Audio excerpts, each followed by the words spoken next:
Hey everyone, hi, welcome back to my channel. So today I'm going to be talking about 8 books that are set to release in April next month, April of 2022, that have piqued my interest in one way or another.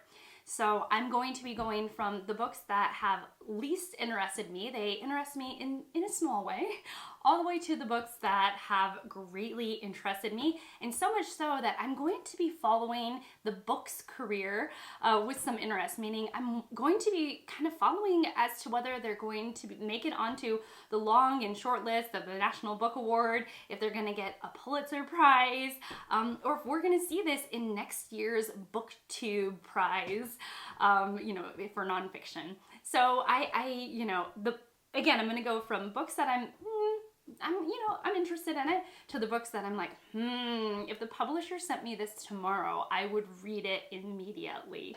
So here we go. The first book that piqued my interest was Pinball, A Graphic History of the Silver Ball by John Chad. So this is going to be released on April 5th, and it is a graphic novel. It is a nonfiction graphic novel about the history of the game, the pinball machine, which is really kind of a cool concept, especially if you think about it a little bit more than just what's on the surface. So I remember, I'm not that old, y'all, but I remember playing with a pinball machine, and a lot of it is the visual of the game, the way that it's set up. I'll try and maybe put in some photos.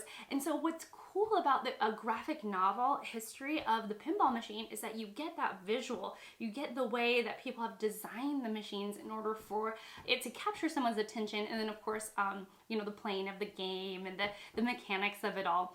I was interested in this book because I've got quite a few gamers in my life, people who love video games, but also have a deep appreciation for vintage games. Though pinball, is that really a vintage game if I've played it in my lifetime? I'm not really sure. But I thought about those folks in my life and how much they might really enjoy a graphic novel history of such a cool and fun game. I forgot to mention the publisher. The publisher is called First Second. Along the same lines of kind of an unusual nonfiction, we have poetry nonfiction. So Wong, the author of On Earth We're Briefly Gorgeous, I have not read that novel, but I know a lot of people that I really respect here on BookTube, like AJ Dunn Reads and Writes, really enjoyed the novel and said it was very poetic and really beautiful. Also, our resident book critic here on BookTube, Steve Donahue, mentioned that Wong has a ton of raw natural talent and really needs to kind of work on those skills to kind of smooth out those rough edges, right? So I've been interested in Wong's work, and when I found out that there was going to be a nonfiction poetry collection exploring the grief of his mother's death, I thought that was really fascinating, and also I thought it might be a book that you all would be interested in. This book is set again to release on April 5th, and it's going to be published by Penguin Press. As the video progresses, we're going to be getting more and more into the books I'm more interested in, and this is definitely one of them. So by Louise Lam, Indelible City, Dispossession and Defiance in Hong Kong. And I'm actually going to read you the little blurb. An award-winning journalist in Hong Kong resident examines the unique city from the British takeover in 1842, its return is in quotes, to China in 1997, and current protests among crackdowns from Beijing. So this is going to be sort of the history, bringing us up to current events of what's going on in Hong Kong. Lim is supposed to be an award-winning journalist and really good at what she does. The reason I'm particularly interested in it is because I know that there is a lot going on with both Russia, but in China right now. China has a lot to do with our global politics, and my husband is really, really interested in foreign affairs, and he has had a special eye on China for years and years and years. And so if I were to read something like this, I know that my husband would be there to discuss it with me. And I am that kind of person that I will read a book in order to make a connection with someone else. So it wouldn't be unusual for me to read something in order to connect with my husband over something that he's quite passionate about, which is foreign affairs, current events, and what's going on in China right now. Going from current events to the writing life, Anna Quindlen, who is a fiction writer, is coming out with a nonfiction book where she encourages her readers to become writers, mostly diary writers. She talks about the benefits of journaling and diary writing for us in the way that we process, and how healthy that practice is. I like books like this. I have been trying to journal. I've been working on my journaling skills sort of low-key this year, and I haven't gotten into a good routine about it. So a book of encouragement that would encourage me to write more and to maybe consider the benefits of writing, which I know there are plenty, would be wonderful. There was also a small snippet in one of the reviews saying that Anna Quindlen, I hope I'm saying that right, she mourns the loss of cursive being taught in schools. And I definitely feel that as a teacher and as an English teacher. Many of my students had no idea how to write in cursive and could not read in cursive at all. And as she mourns the loss of an art form, my heart also, that kind of tugs at my heartstrings as well. So anyways, let's see, Write for Your Life is going to be published on April 12th, and it is going to be published by Random House. Moving from one creative form to another, and from the writing desk to the kitchen, this next book is a cookbook, and it is entitled this: 6 California Kitchens, a collection of recipes, stories, and cooking lessons from a pioneer of California cuisine. And this is by Sally Schmidt. She is the founder of California's French Laundry, which is a restaurant that I've heard takes like 2 years to get a reserved table for, meaning that you have to reserve a table 2 years in advance in order to get a table. I don't know if that's true, but I know that pre-pandemic that was the rumor. And so Schmidt is the founder of the French Laundry, which is a very, very high-class, hoity-toity kind of restaurant. And it would be really interesting to see what she says about California kitchens, especially since I'm a native Californian. I was born and raised in the San Joaquin Valley, which is the #1 place for soil, meaning that we have the richest agriculture in the county that I grew up in. And so I would be really interested in what somebody else has to say about making recipes from California products and produce. That really, really piques my interest, and I'd be interested in what you guys have to say about cookbooks and piquing your interest. I think creativity must be on the brain because this next book talks about motherhood and creativity, and it is entitled this. It's a long one. The Baby on the Fire Escape: Creativity, Motherhood, and the Mind-Baby Problem. So this is by Julie Phillips. This is by Julie Phillips. Sorry, Julie. And it is set to release on April 26th, and it is being published by W.W. Norton. So the reason why I was really interested in this in this particular book is that it talks about the struggle that mothers tend to have when they want to be creative and yet can't find the space for it.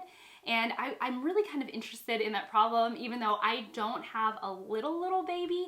I have a 3-year-old and a 5-year-old, but it sounds quite applicable to my position in life. But here's the clincher. Here was the clincher. The clincher was this, is that Julie Phillips looks at other writers who were mothers and talks about their struggle with it. So the names that she mentions were Doris Lessing, Ursula K. Le Guin, Alice Walker, Angela Carter, Adrienne Rich, Susan Sontag, Gwendolyn Brooks, and Shirley Jackson. And I would be really interested in a book that explores the writing lives of women who published and wrote quite a bit, like the women that were mentioned here, and the way that they approached and managed and maybe didn't succeed very well at both mothering and their creative life. So that's really kind of what piqued my interest about this particular book. Okay, so we're down to the last 2 books that I'm the most excited for. So the first one is Constructing the Nervous System by Margot Jefferson. This is going to be published by Pantheon Books, and there is no specific date release yet. So it just says April of 2022. This got starred reviews. I'm only mentioning it because it is one of the few books that got starred reviews by 3 different places. So a starred review is when a writer for that review house can give it a thumbs up, and it's kind of representing the whole review journal in a sense. So when Kirkus doesn't have a specific name to that reviewer, but when the reviewer gives it a thumbs up, it's like giving the book a thumbs up for Kirkus itself. I hope that makes sense. It is basically super shorthand for saying this book is good. And these reviewers don't speak to one another. And so independently, these 3 separate reviewers have read this book, and individually they've came to the conclusion that this is a wonderful book to read. Okay, so after having said all of that, Jefferson is a memoirist. She wrote and she came into the American consciousness with her book Negroland, which won a bunch of awards back in the day. She focuses on Black life. She is a Black American writer. And so in this latest memoir, she's thinking about her passion and her love of creativity and where that has come from. And so she reflects on people like Ella Fitzgerald and the pianist Bud Powell. But here's what clinched it for me. It says that she reflects on Hattie McDaniels, who is the 1940s Oscar winner in Gone with the Wind. She plays, oh my gosh, I just read that. She plays, what is her name? Give me a second. I should have just listened to myself, because Hattie McDaniels, she played Mammy in Gone with the Wind. I thought her name was Mammy, but I had a moment where I was like, is it actually Mammy or is it not? So yes, her name is Mammy as the role that she plays. And so Margot Jefferson contemplates, Hattie McDaniels and her Oscar-winning performance in the role as Mammy, and whether this was a setback or a push forward or maybe both. And I read Gone with the Wind this year. It's actually up there, you can't see it. I read Gone with the Wind this year, and I really had a very complex relationship with it. And I would be really interested in what a writer and a deep thinker, somebody who's probably thought about Hattie McDaniels a little bit more than I have, what she has to say about this role for Black women in America, or for women in general. I think that would be fascinating, and really that was the clincher. But overall, I think that this just sounds absolutely fascinating. I think I saved the best for last. This last book also got 3 starred reviews from Publishers Weekly, Library Journal, and Kirkus. It definitely captured my interest the moment I read the description, and I will read that to you in just a moment. But let me get you to the title. It's called Learning America, One Woman's Fight for Educational Justice for Refugee Children, and it is written by Luma Mufleh. This is set to release on April 5th, and it is going to be published by Mariners Books. So here's the description. The description is tripping me up. Let me try this again. Luma Mufleh, a Muslim woman, a gay refugee from hyper-conservative Jordan, joins a pickup game of soccer in Clarkson, Georgia. The players, 11 and 12 years old, from Liberia and Afghanistan and Sudan, have attended local schools for years. Drawn in as coach of a ragtag but fiercely competitive team, Mufleh discovers that few of her players can read a word. Learning America traces the story of how Mufleh grew a group of kids into a soccer team and then into a nationally acclaimed network of schools for refugee children. The journey is inspiring and hard-won. Refugee schools accept only those most in need. No student passes a grade without earning it. The failure of any student is the responsibility of all. Mufleh delivers provocative, indelible portraits of student after student making leaps in learning that aren't supposed to be possible for children born into trauma. So if you don't know much about me, my education is, my background is in education. I taught middle school for 5 years. It was the hardest and most wonderful job I've ever had. And that is really where my heart lies in a lot of ways.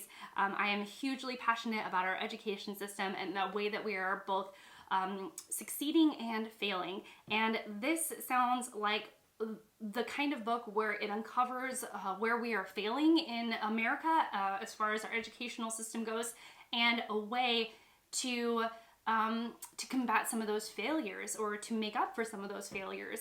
I'm probably not saying that correctly, but this is the kind of story that tugs at my heartstrings that I love to read about. And considering that it got just high reviews from so many places, it sounds like a book that I will get a lot from. Okay, so that is it.